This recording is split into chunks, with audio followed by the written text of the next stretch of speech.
So good evening बच्चे। हमने करना है इलेक्ट्रिक चार्जेस एंड फील्ड्स। देखो, आपने अपने बचपन में किया होगा कि आप जो अपना नटराज का प्लास्टिक वाला स्केल है उसको आप अपने बालों पे रब करते हैं, और बालों पे जब आप उसको रब करते हैं देन आप बिट्स ऑफ पेपर पे जो है वो उसको टच करते थे। तो जब आप उसको बिट्स ऑफ पेपर पे टच करते हैं तो आप क्या देखते हैं कि जो आपका रब किया हुआ स्केल है ये बिट्स ऑफ पेपर को अपनी तरफ अट्रैक्ट करता है। ये ऑलमोस्ट सबने किया है। या आप एक ग्लास रॉड को ले लीजिए, और जब आप उस ग्लास रॉड को सिल्क क्लॉथ के साथ में रब करते हैं तो आप देखते हैं कि ये हल्की फुल्की बॉडीज को, जैसे पेपर है, उसको अपनी तरफ अट्रैक्ट करता है। ऐसा क्यों होता है आपके पास में? ऐसा इसलिए होता है कि इसके पास अट्रैक्टिंग पावर आ गई। मतलब ये क्या हो गया? ये हो गया है आपके पास में इलेक्ट्रीफाइड।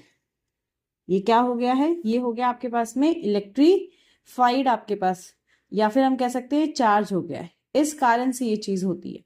इसी चीज को बेंजामिन फ्रैंकलिन ने हमें बताया था, और बेंजामिन फ्रैंकलिन ने जब इसे बताया तो उन्होंने इसको टर्म दिया था स्टैटिक इलेक्ट्रिसिटी। बेंजामिन फ्रैंकलिन ने हमें इस चीज के बारे में बताया था कि कैसे जो आपके पास में बारिश जब होती है तो जो आपके पास क्लाउड्स है वो चार्ज हो जाते हैं, और उसको उन्होंने टर्म दिया था स्टैटिक इलेक्ट्रिसिटी। स्टैटिक मीन्स आपके पास में रेस्ट पे, स्टैटिक मतलब रेस्ट पे आपके पास में। तो हम स्टैटिक इलेक्ट्रिसिटी के बारे में बात करेंगे, हम स्टैटिक चार्जेस के बारे में बात करेंगे, और फिजिक्स की जो ब्रांच जो इस टर्म स्टैटिक इलेक्ट्रिसिटी के साथ में डील करती है, स्टैटिक इलेक्ट्रिसिटी, फिजिक्स की वो टर्म, फिजिक्स की वो ब्रांच जो इसके साथ डील करती है उसे कहते हैं हम इलेक्ट्रोस्टैटिक्स। क्या कहेंगे? Electrostatics. And this electrostatics is a very important part of our physics. ये हमारे फिजिक्स का, हमारे 12th के फिजिक्स का स्पेशली एक बहुत ही इंपॉर्टेंट पार्ट है आपके पास में जो हमें करना है। जितने भी हमारे पास में डायरेक्शनल फोर्सेस है, हमारे पास सभी के सभी डायरेक्शनल फोर्सेस इस तरह के आपके पास में एक अट्रैक्टिव फोर्स के साथ में हमारे पास अटैच्ड होते हैं, जिसे हम कहते हैं इलेक्ट्रोमैग्नेटिक फोर्स, छोड़ के हमारे पास में जो हमारा ग्रेविटेशनल फोर्स है हमारे पास में। इलेक्ट्रोस्टैटिक ऐसी ही फोर्सेस की स्टडी करेगा, फील्ड्स की स्टडी करेगा, एंड हम पोटेंशियल्स की स्टडी करेंगे, और साथ ही जो स्टैटिक चार्जेस आपके पास में रेस्ट पे है हम उनकी जो है वो स्टडी करेंगे। सबसे पहले बात करते हैं हम इलेक्ट्रिक चार्जेस की। देखो, आप इलेक्ट्रिक चार्जेस के बारे में 8th क्लास से, मतलब उससे पहले भी पढ़ा है आपने, बट जहां हमारा मेन थोड़ा सा कंसेप्ट स्टार्ट होता है, जहां हमने थोड़ा डिटेल में पढ़ना स्टार्ट किया, दैट्स योर 8th क्लास। अब 8th क्लास से जो है वो इलेक्ट्रिक चार्जेस के बारे में पढ़ रहे हैं। सो इलेक्ट्रिक चार्जेस हैं क्या आपके पास में? जब भी किसी मैटर को, जब भी आप किसी मैटर को एक ऐसी फील्ड में, ये एक फील्ड है। फील्ड क्या होता है आपके पास में? एरिया इनक्लोज हमारे पास। मान लो ये कोई भी एक ऑब्जेक्ट मैंने लिया, दिस इज एन ऑब्जेक्ट, ठीक है। अब ये एक ऑब्जेक्ट है आपके पास में। अब इस ऑब्जेक्ट के पास जो भी प्रॉपर्टी है, अट्रैक्टिव प्रॉपर्टी है, रिपल्सिव प्रॉपर्टी है, ये प्रॉपर्टी एक एरिया तक एग्जिबिट कर रहा है। लेट इट बी यहाँ तक कि इस प्रॉपर्टी को एग्जिबिट कर रहा है आपके पास में, तो ये कहलाती है इसकी फील्ड। ये क्या कहलाएगी? ये कहलाएगी आपके पास में इसकी फील्ड आपके पास में। तो जिस कारण से आपको इस एरिया में एक फोर्स एक्सपीरियंस हो रहा है, क्या हो रहा है आपके पास में? जिस कारण से, due to that physical property which causes any object, मैं यहाँ पे कोई एक ऑब्जेक्ट लाई, मैं यहाँ एक object lie, let it be आपके पास में अट्रैक्टिव फोर्स एक्सपीरियंस कर रहा है ड्यू टू दिस पार्टिकल, ये इसकी तरफ अट्रैक्ट हो रहा है आपके पास में। क्यों अट्रैक्ट हो रहा है भाई? इसके पास में कुछ प्रॉपर्टी है, इसके पास कुछ कैपेसिटी है, कुछ टेंडेंसी है, जिस कारण से ऐसा हो रहा है। तो वो जो प्रॉपर्टी है जिसके कारण इस पर्टिकुलर एरिया में इस पे एक, इसका एक फोर्स एक्सपीरियंस हो रहा है, उसे कहते हैं हम इलेक्ट्रिक चार्ज। वो बच्चों वाली डेफिनेशन को भूल जाइए, थोड़ा सा ग्रो अप कीजिए, अपनी डेफिनेशन को भी जो है वो थोड़ा सा ग्रो अप करिए। तो हम क्या कहेंगे आपके पास में कि भाई चार्ज क्या है? What is an electric charge? It is the physical property, the physical property of matter that causes it to experience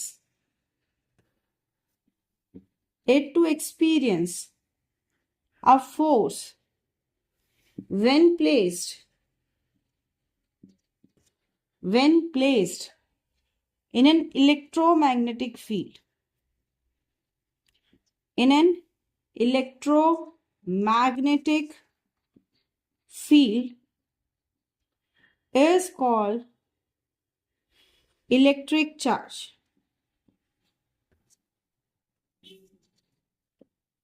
समझ में आ रही है बात? क्या है आपके पास इलेक्ट्रिक चार्ज? इलेक्ट्रिक चार्ज आपके पास में वो फिजिकल प्रॉपर्टी है जिसके कारण एक फोर्स एक्सपीरियंस किया जा रहा है. दैट मीन्स ये एक कैरेक्टरिस्टिक प्रॉपर्टी है. कैसी है? कैरेक्टरिस्टिक प्रॉपर्टी है जो हर एक फंडामेंटल पार्टिकल के पास में प्रेजेंट होती है. आई बात समझ में? यही चीज विलियम गिलबर्ट ने भी कही थी. विलियम गिलबर्ट ने कहा था charge is something possessed by material. उन्होंने कहा charge is something possessed by material. वही जो हमारे पास मटेरियल्स होते हैं वो आपके पास में कुछ इन्फ्लुएंसिव फोर्स रखते हैं. दैट इज चार्ज आपके पास.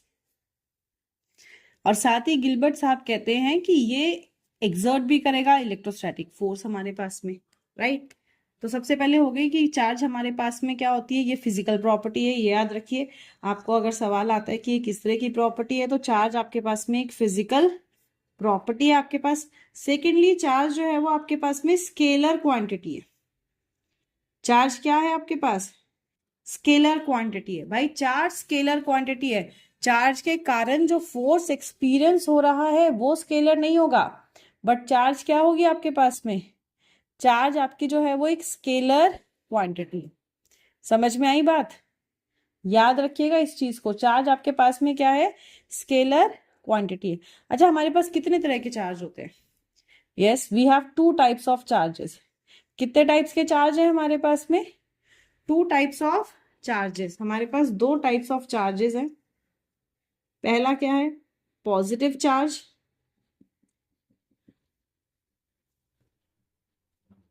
एंड दूसरा आपके पास में आता है negative charge. Right.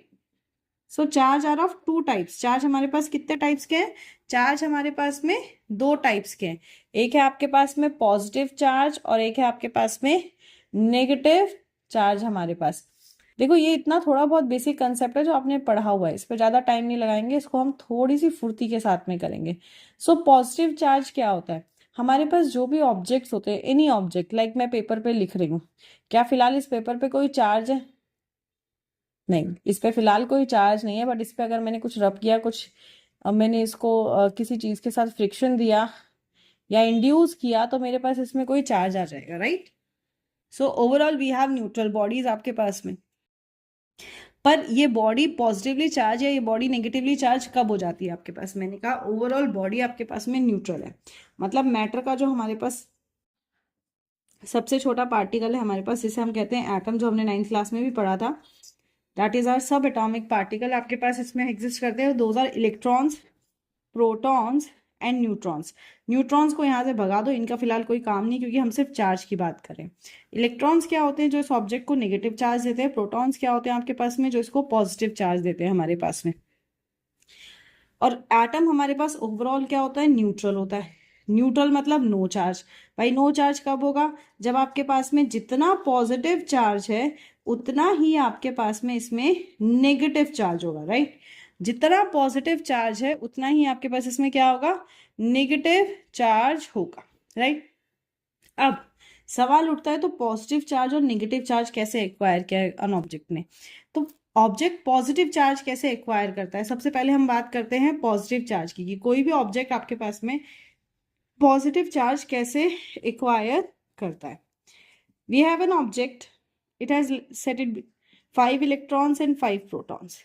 That means we have +5 and -5 charge which cancel out and makes it 0. Now what if it loses electrons? ठीक है, ये इलेक्ट्रॉन को लूज कर रहा है. बहुत छोटा बेसिक कंसेप्ट है, पहले पढ़ा हुआ है आपने. मान लो इसने अपने 2 इलेक्ट्रॉन लूज कर दिए. अब 2 इलेक्ट्रॉन लूज करने के बाद इसके पास क्या हो गया? 3 इलेक्ट्रॉन्स हो गए, दैट इज -3. बट क्या प्रोटॉन लेस हुआ? नहीं हुआ. तो +5 -3 बिकम्स +2. तो जब इसने इलेक्ट्रॉन्स को लूज किया, बॉडी ने कैसा चार्ज एक्वायर करा? Positive charge. कैसा चार्ज एक्वायर करा? पॉजिटिव चार्ज एक्वायर किया आपके पास में. राइट. तो an object when loses electron, it acquires positive charge. In the same way उल्टा करते हैं, मान लो ऑब्जेक्ट ने गेन किया इलेक्ट्रॉन्स को, लेट इट बी इसने 2 इलेक्ट्रॉन्स को गेन कर लिया।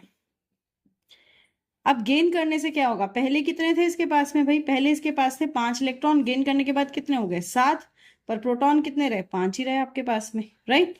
तो कितना पॉजिटिव चार्ज है भाई +5, नेगेटिव चार्ज कितना है -7, टोटल चार्ज कितना हो गया -2, कितना हो गया आपके पास में -2 हमारे पास, राइट। बहुत बढ़िया। तो इसने नेगेटिव चार्ज किया कब, जब इसने इलेक्ट्रॉन्स को गेन किया। नेगेटिव चार्ज किया कब, जब इलेक्ट्रॉन को गेन किया। So an object acquires positive charge when it loses electrons, acquires negative charge when it gains electrons. आई बात समझ में। इसके साथ ही हमारे पास एक चीज हमें पता है कि लाइक चार्जेस, अभी हम चार्ज की प्रॉपर्टीज कर रहे हैं आपके पास में, दैट इट्स फिजिकल होता है आपके पास में। चार्ज किसी भी ऑब्जेक्ट की फिजिकल प्रॉपर्टी है आपके पास। चार्ज स्केलर होता है आपके पास। चार्ज 2 टाइप्स के होते हैं, positive and negative. Now charge आपके पास में इट कैन बी रिपल्सिव और इट कैन बी अट्रैक्टिव। भाई ये चार्ज आपके पास रिपल्सिव भी हो सकता है और अट्रैक्टिव भी हो सकता है, दोनों हो सकता है आपके पास में। Charge can be repulsive, charge can be attractive. How? Like charges repel each other, unlike charges attract each other. याद है? बहुत बढ़िया, पहले ही पढ़ा हुआ है, कई बार पढ़ा हुआ है। So like charges repel each other and unlike charges attract each other. That means if an object has 2 charges of same, कोई भी सिस्टम है जिस उसमें 2-3 ऑब्जेक्ट्स हैं जिसपे सेम साइन है, 2 पॉजिटिवली चार्ज है, तो ये दोनों के दोनों क्या करेंगे, ये एक दूसरे को रिपेल करेंगे।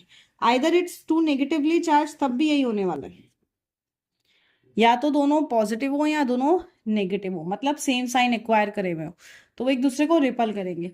वहीं पे अगर आपके पास में एक पॉजिटिव है और एक नेगेटिव है, तो ये एक दूसरे को अट्रैक्ट कर, ओके। एक पॉजिटिव है और एक नेगेटिव है तो क्या करेंगे, अट्रैक्ट करेंगे। अनलाइक चार्जेस अट्रैक्ट करते हैं, राइट। और चार्जेस हमेशा कहाँ रहते हैं, on the surface, they always resist on the surface. ये कभी बॉडी पे नहीं जाएंगे, ऑन द सरफेस जाएंगे। इसीलिए अगर मैंने इसको रब किया तो जो चार्ज एक बॉडी के सरफेस पे है वो दूसरे पे चला जाएगा, जब तक कि दोनों पे इक्विवेलेंट चार्ज नहीं हो जाता है। आ रही बात समझ में। और कैसे होगा आपके पास में, ये जाता है हमारे पास में 3 तरीके से। दैट इज फ्रिक्शन, जो अभी आप रब कर रहे थे, कंडक्शन, किसी कंडक्टिंग बॉडी को नॉन कंडक्टिंग के पास ले आइए, और इंडक्शन से, इंड्यूस करके। 3 तरह से आप कोई भी बॉडी को चार्ज एक्वायर कर सकते हैं, फ्रिक्शन से, कंडक्शन से एंड इंडक्शन से। समझ में आई बात? So we have a question for you. एक सवाल आता है आपके पास में यहाँ पे, कहता है अ comb run through one's hair attracts small bits of paper। जो अभी आपको बताया था कि आप बालों पे रब करते हैं स्केल को, तो वो पेपर को अट्रैक्ट करता है। वहीं अगर आप अपने कंघी का यूज करें, तो आपने नॉर्मल डे पे आपने कंघी करी और फिर आप उसको पेपर के पास ले जाएंगे, तो वो आपके पास में क्या करेगा, बिट्स ऑफ पेपर को अट्रैक्ट करता है। बट what happens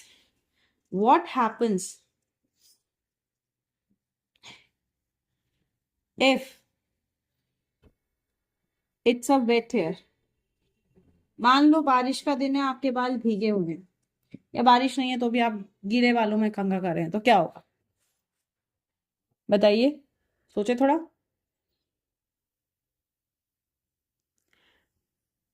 रीजन भी रीजन चाहिए। देखो वेट हेयर या रेनी डे की अगर हम बात करें, अच्छा ये एक्वायर क्यों कर रहा है, स्मॉल बिट्स ऑफ पेपर को क्यों अट्रैक्ट कर रहा है, due to friction, right, due to friction. Friction के कारण अट्रैक्ट कर रहा है आपके पास में। तो अब क्या होगा, रेनी डे पे या जब आपके बाल वीक हैं, तो ये फ्रिक्शन क्या होता है, कम हो जाता है। फ्रिक्शन क्या हो जाता है आपके पास में, कम हो जाता है। फ्रिक्शन कम हो जाता है, इस कारण से वेट हेयर वाला जो कॉम्ब है आपके पास में, वो बिट्स ऑफ पेपर को अपने पास अट्रैक्ट नहीं कर पाएगा। चलिए अब बात करते हैं कुछ बेसिक प्रॉपर्टीज की। Basic properties of charges are electric charge. सबसे पहली प्रॉपर्टी आपके पास में आती है that charges are additive in nature. Charges are additive in nature. What does this mean, charges are additive in nature? मान लो एक सिस्टम है आपके पास में, there is a system, we have n charges, ठीक है। आपके पास n चार्जेस हैं related with Q1, Q2, Q3 up to Qn, n charges है आपके पास में। So what will be the total charge? अगर हमें टोटल चार्ज निकालना हाँ, so charges are additive in nature, so total charge will be sum of all these charges up to Qn, right. ये क्या हो जाएगा आपके पास में, सम ऑफ ऑल द चार्जेस। इसी को हम कहते हैं principle of superposition of charge आपके पास में, ठीक है। अगर मान लो कि जो आपके पास में जो पार्टिकल्स हैं आपके पास में, इनका जो चार्ज है आपके पास, ये बॉडीज का साइज बहुत छोटा है compare to the distance between them. Q2 और Q3 का जो डिस्टेंस है लेट इट बी 3 सेंटीमीटर है, और जो चार्ज है हमारे पास में वो नैनोमीटर में आपके पास में, ठीक है, बहुत छोटा है आपके पास में। तो टोटल चार्ज किसके इक्वल हो जाता है? Total charge equals to the point charge, मतलब जो भी एक आपके पास में पॉइंट चार्ज है उसके टोटल चार्ज आपके पास में इक्वल हो जाता है, राइट। सेकेंड प्रॉपर्टी आती है that charges are conservative in nature.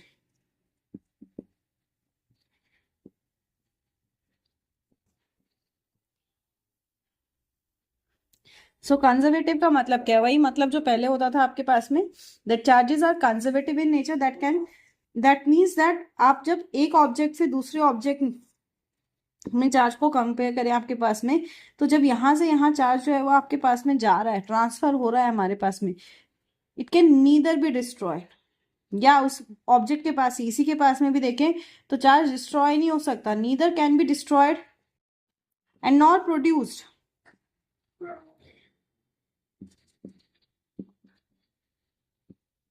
It can only be transferred.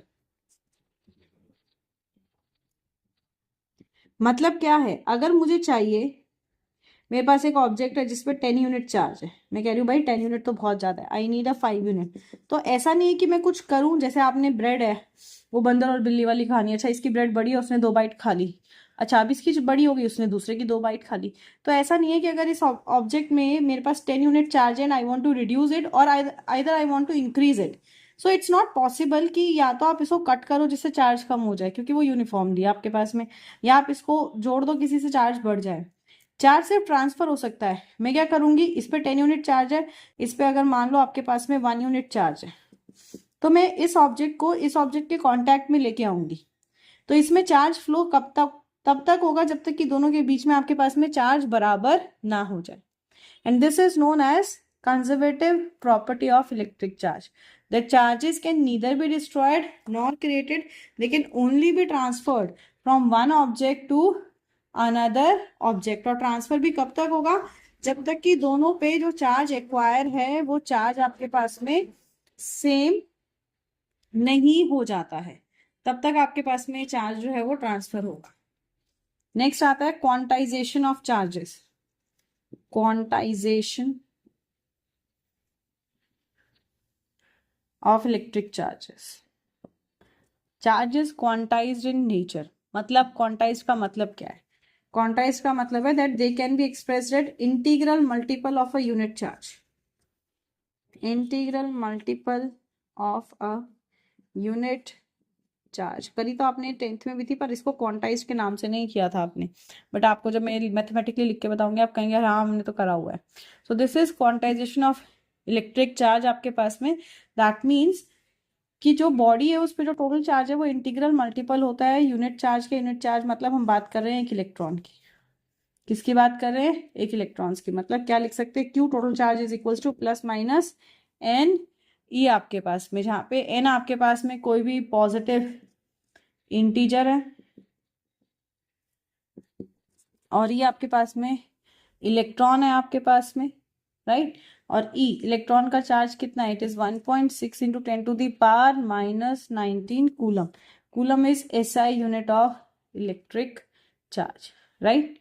इसी पे क्वेश्चन आते हैं आपके पास में, जैसे एनसीईआरटी में ही आपके पास में क्वेश्चन है क्वेश्चन लेते हैं इसी पे हम पहले। कहता है कि एक पॉलिथीन है, polythene rubbed with wool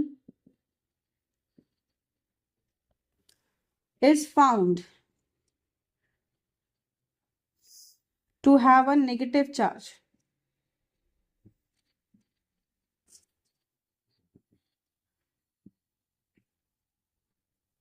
negative charge of 3 into 10 to the power minus 7। कहता है एक पॉलिथीन को जब आप रब करते हो it acquires a charge of 3 into 10 to the power minus 7 आपके पास में। It says estimate the number of electrons, estimate the number of electrons, right. तो it says estimate the number of electrons, बताने कितने आपके पास में, और साथ ही कहता है कि आपके पास में कोई चार्ज ट्रांसफर हुआ या नहीं हुआ। Is there a charge transfer, wool से पॉलिथीन में कोई चार्ज ट्रांसफर हुआ या नहीं हुआ। तो देखो यहाँ पे आपको दिया हुआ है 3 into 10 to the power minus 7 और क्या दिया है नेगेटिव, मतलब जो ऑब्जेक्ट है उस पर चार्ज कितना एक्वायर हो गया है, चार्ज एक्वायर हो गया है -3 into 10 to the power minus 7 coulomb, right. Charge कितना एक्वायर हो गया है -3 into 10 to the power minus 7 coulomb. हमें पता है एक इलेक्ट्रॉन पे कितना चार्ज होता है, it is 1.6 into 10 to the power minus 19 coulomb. Electron पे कितना है -1.6 into 10 to the power minus 19 coulomb. So by quantization of charge we have Q equals to NE, तो N क्या आ गया Q/E। अच्छा, अभी भी जिसको ये सॉल्व करने नहीं आते हैं भाई लोग ध्यान से समझ लो, सबसे आसान कैलकुलेशंस होती हैं और आप लोग यहीं पे गड़बड़ कर देते हैं। This is 1.6 into 10 to the power minus 19 coulomb, ठीक है। अब जब आप इसको सॉल्व कर रहे हैं तो भाई सॉल्व कैसे करेंगे हमारे पास में, सबसे पहले आप लोग जो एक्सपोनेंट पार्ट है ना आप उसको सॉल्व कर दीजिए।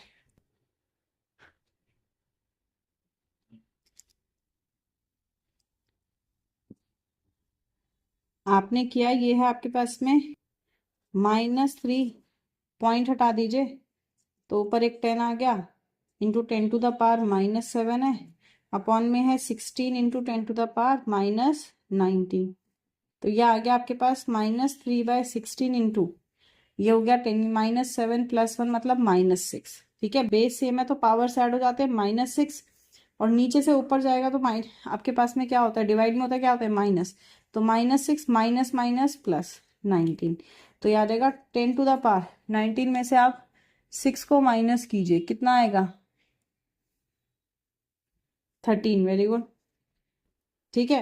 अब आप इसको डिवाइड करिए, डिवाइड करना तो आता होगा, होप सबको डेसिमल में निकालना आता है, आप डेसिमल में निकालिए और फिर उसको स्टैंडर्ड में लिख दीजिए, तो एक जीरो आपके पास में और कम हो जाएगा 1.875 into 10 to the power 12 coulomb, coulomb नहीं इलेक्ट्रॉन्स, एन निकालना है ना, 1.8 इंटू 10, 1.8 इंटू, एक सेकेंड किसको नहीं दिख रहा है, अब दिख रहा है,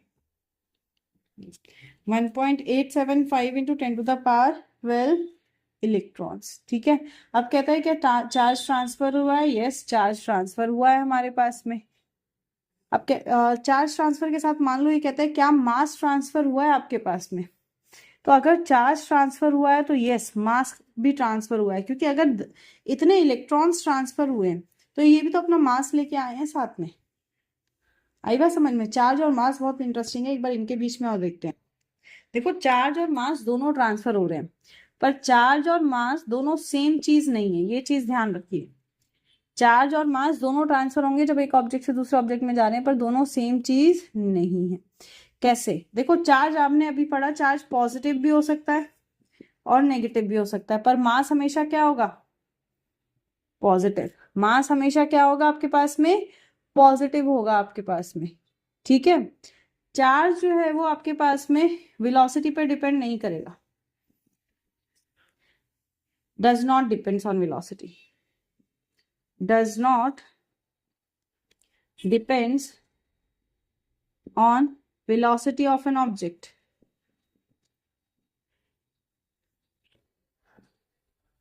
ये हमारा वेलोसिटी पे डिपेंड नहीं करता आपके पास, राइट। पर जो हमारे पास में मास है, ये मास जो है वो हमारा वेलोसिटी पे डिपेंड करता है। मास आपके पास में, मास मतलब इनवर्सली प्रोपोर्शनल है वेलोसिटी के। वेलोसिटी बढ़ी मास घट जाएगा। आ रही बात समझ में? वेलोसिटी बढ़ी मास घट जाएगा आपके पास। इसके साथ ही जो हमारा चार्ज है आपके पास में वो क्वांटाइज्ड है। मास क्या है? नॉन क्वांटाइज्ड है। मतलब आप मास को किसी इंटीग्रल मल्टीपल के फॉर्म में नहीं शो कर सकते हैं, पर आप इसको इंटीग्रल मल्टीपल के फॉर्म में शो कर सकते हैं। तो दिस इज नॉन क्वांटाइज्ड आपके पास में। ठीक है। चार्ज हमेशा कंजर्व्ड है, मतलब it can be destroyed, it can be created, only transferred. But ये आपके पास में नॉट ऑलवेज कंजर्व्ड, ये हमेशा कंजर्व्ड नहीं है। This is not always conserved आपके पास, राइट। इसके साथ ही जो चार्ज है, इसके बीच में दो तरह के फोर्स होते हैं, इधर अट्रैक्टिव और रिपल्सिव।